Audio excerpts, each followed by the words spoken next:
जय श्री राम दोस्तों, आइए आज हम जानते हैं अयोध्या में अस्थायी राम मंदिर के निर्माण और अंतिम बार तक तोड़े जाने के इतिहास के बारे में।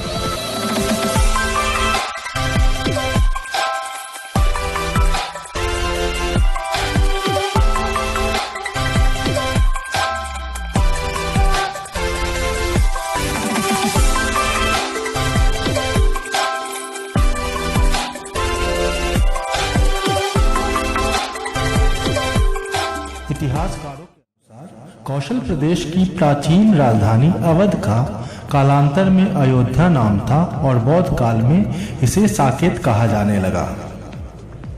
अयोध्या मूल रूप से मंदिरों का शहर था। यहाँ आज भी हिंदू, बौद्ध एवं जैन धर्म से जुड़े मंदिरों के अवशेष देखे जा सकते हैं। जैन मत के अनुसार यहाँ आदिनाथ सहित 5 तीर्थंकरों का जन्म हुआ। बौद्ध मत के अनुसार यहाँ भगवान बुद्ध ने कुछ माह विहार किया था। अयोध्या को भगवान श्री राम के पूर्वज विवस्वान यानी कि सूर्य के पुत्र वैवस्वत मनु ने बसाया था। तभी से अयोध्या पर सूर्यवंशी राजाओं का राज महाभारत काल तक रहा।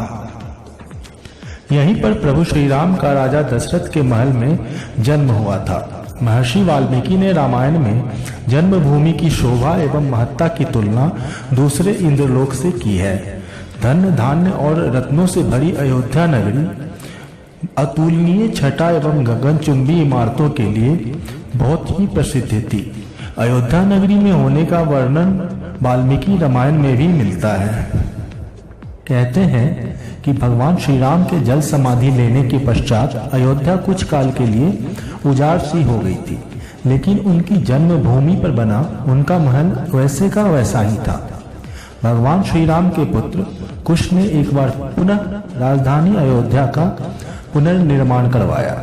इस निर्माण के बाद सूर्यवंश की अगली 44 पीढ़ियों तक इसका अस्तित्व आखिरी राजा यानी कि महाराजा बृहद्रथ तक अपने चरम पर रहा। कौशल राज बृहद्रथ की मृत्यु महाभारत के युद्ध में अभिमन्यु के हाथों हुई थी। महाभारत युद्ध के बाद अयोध्या उजाड़ सी हो गई, मगर श्री राम जन्मभूमि का अस्तित्व बना रहा।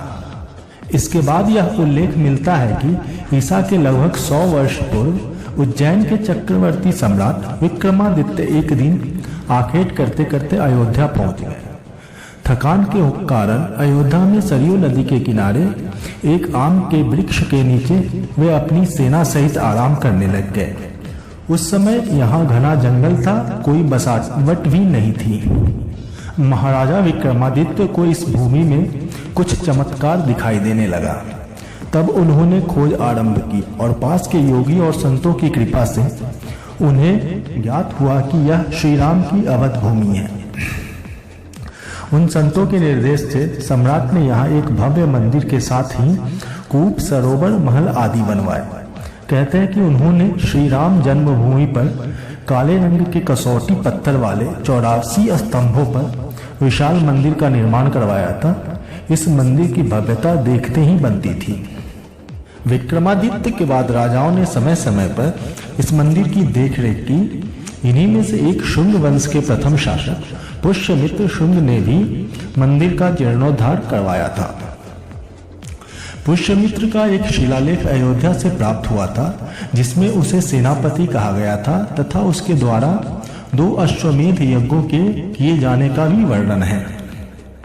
अनेक अभिलेखों से ज्ञात होता है कि गुप्त वंशीय चंद्रगुप्त द्वितीय के समय और तत्पश्चात काफी समय तक अयोध्या गुप्त साम्राज्य की राजधानी थी।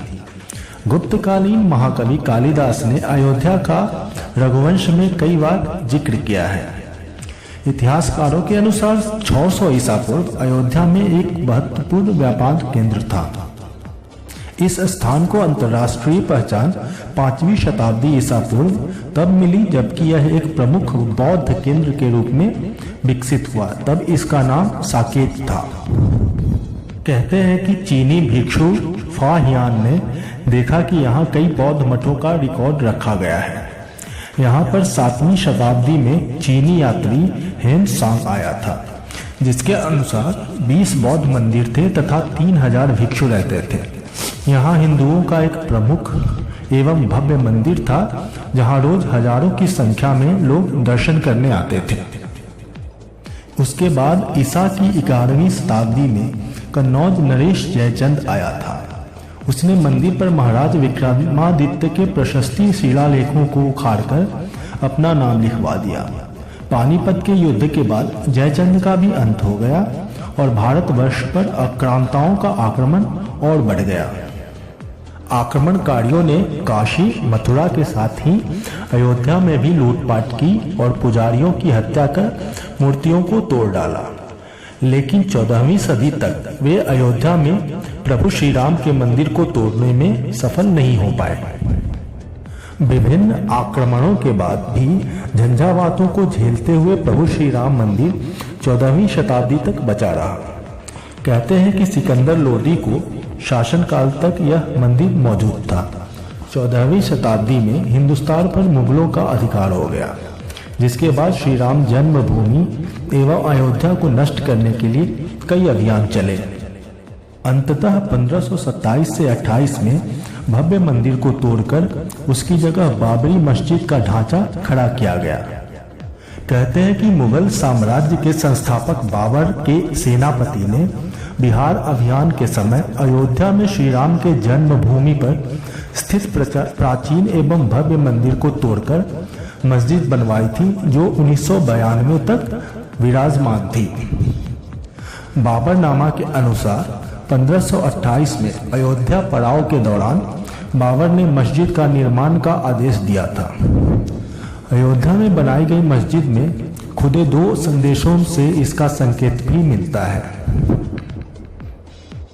इसमें एक खास तौर से उल्लेखनीय है, जिसका सार है, जन्नत तक जिसके न्याय के चर्चे हैं, ऐसे महान शासक बाबर के आदेश पर दयालु मीर बाकी ने फरिश्तों की इस जगह को मुकम्मल रूप दिया। हालांकि यह भी कहा जाता है कि अकबर एवं जहांगीर के शासनकाल में हिंदुओं को यह भूमि एक चबूतरे के रूप में सौंप दी गई थी।